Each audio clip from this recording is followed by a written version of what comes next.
we wanted to bring this story to the American shores in some ways. So it was very deliberate, and it was a bit of a hard task to sort of do something as simple as, shake off my native dialect. But he lost his wife in a tragic accident, as you mentioned, lost his job as a result. His daughter was taken from him by protective services. And he takes this job to drive this truck straight through a great distance across America, no questions asked, and for cash. He saw it. This is the opportunity to get his life back on track. And midway through, he finds out it's not what he's carrying, but who. He's got 2 sisters in the back of the truck. One of the things that's curious to me, of course, when you are dealing with any sort of work, you have to have the research. This is a film. One of the elements is human trafficking. Yeah. So this is obviously something that you and your team have done quite a bit of research into. How it operates, people, if they see the film, obviously it will be dramatized for them, but it is just a hideous operation. How did you gain the research for this? Well, when Luke and I started out as a band, Luke had just gotten married, and I met my now wife at his wedding. And she was kind of a wedding crasher of sorts. So it does happen. That sounds like a movie script. I know. It should. Well, maybe it will be. Who knows? Okay, stay tuned. But one of the things that we wanted to do, we felt prompted to do, was share very briefly from stage about chivalry and about celebrating a woman's worth. That's not my stomach, by the way. That's a bloke that is horn.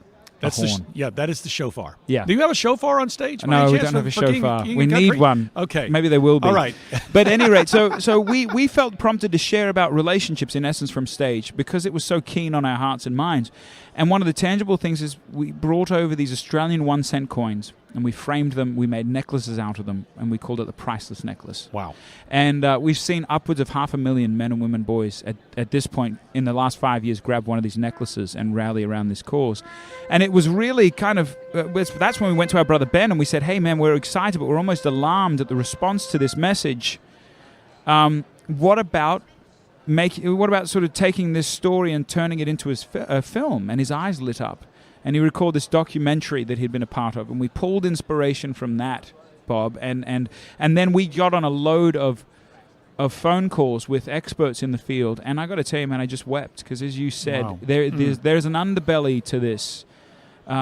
This slavery trafficking, which the film drops into for about 30, 45 minutes, that is a real hard reality. But we felt it was an important part of portraying these characters and the love story and the drama of the film.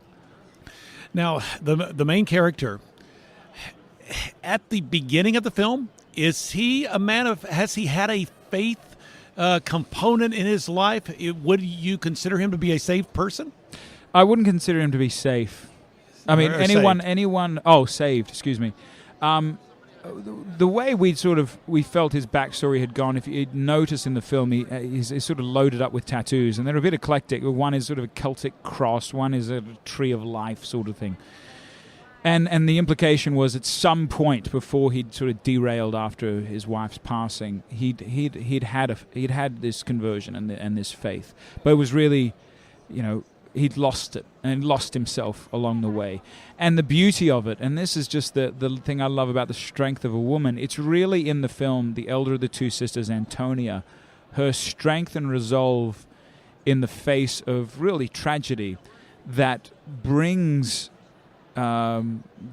James, my character, back to God, back to his senses, and takes him out of this sort of almost narcissistic, self-loathing, pitiful state that he was in most of the film. So she's really, in many ways, the hero. Despite of what's done to her, despite of the tragedy she's in, she's really the hero.